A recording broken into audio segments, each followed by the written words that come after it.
BPBD Sumatera Selatan memperpanjang teknik modifikasi cuaca hujan buatan 12 Oktober 2023. Sebelumnya, modifikasi cuaca sudah berjalan sejak awal Oktober 2023. Perpanjangan operasi teknologi modifikasi cuaca di Sumatera Selatan dilakukan menyusul belum padamnya kebakaran lahan dan hutan yang berdampak timbulnya kabut asap di Palembang. Perpanjangan juga dilakukan karena masih ada potensi awan penghujan yang besar. Perpanjangan operasi itu pun sudah disetujui Deputi Darurat BNPB. Modifikasi cuaca di Sumsel sudah dilakukan pada 1 Oktober hingga 6 Oktober lalu. Sebanyak 1 hingga 2 kali penerbangan dijadwalkan untuk menebar 1.000 kg garam. Pertimbangannya karena di Sumsel ini berdasarkan data dari BMKG di tanggal tersebut masih ada potensi awan hujan sehingga bisa dilaksanakan TMC di wilayah Sumsel. Pada perpanjangan modifikasi cuaca, potensi awan penghujan 7 Oktober hingga 12 Oktober cukup besar di Sumsel. Penyemaian awan hujan dapat dilakukan 2 hingga 3 kali per hari. Hujan ini diharapkan mampu membantu pemadaman karhutla yang masih terjadi di lahan gambut di Kabupaten Ogan Komiring Ilir, Sumatera Selatan. Tim Liputan Kompas TV. Lalu bagaimanakah kondisi kabut asap di Palembang, Sumatera Selatan? Akan kita tanyakan langsung pada jurnalis Kompas TV, Purwantoro.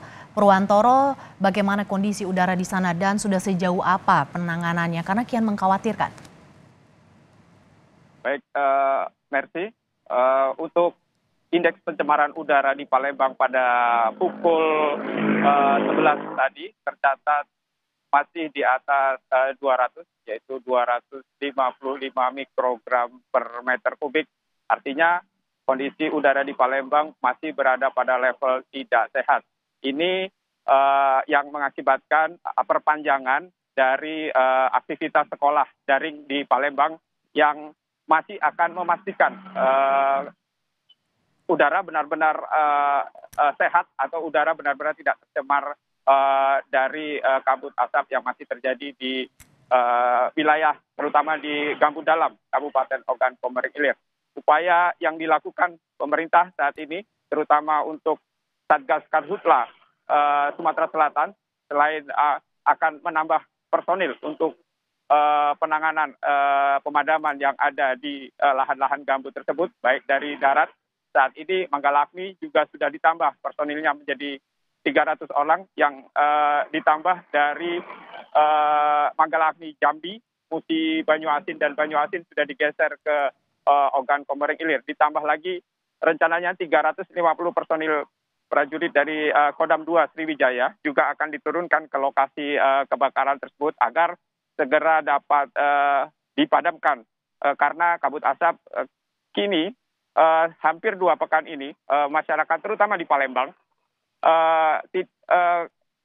tidak bisa merasakan lagi udara-udara yang segar karena tercemar asap. Dan pemerintah Kota Palembang juga sudah menyiapkan dana sekitar 6 miliar untuk sebagai antisipasi apabila terjadi lonjakan gangguan kesehatan terutama di Kota Palembang dengan membentuk posko-posko yang dipusatkan di puskesmas.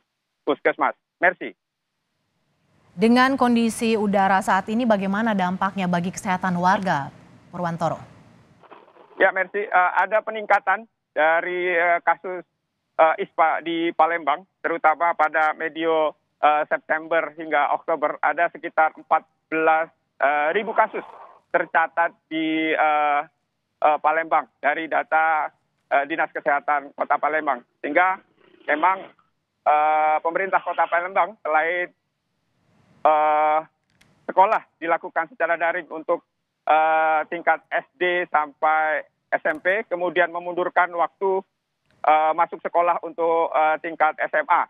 Kemudian dampak-dampak lain dari kabut asap ini selain kesehatan juga terbatasnya jarak pandang di perairan, terutama pada pagi hari, sehingga Dilpor Airut Polda Sumsel kemarin sudah menginstruksikan kepada seluruh masyarakat maritim yang berada di perairan Sungai Musi untuk selalu menyalakan lampu navigasi atau menunda keberangkatan mereka untuk berlayar jika jarak pandang terbatas.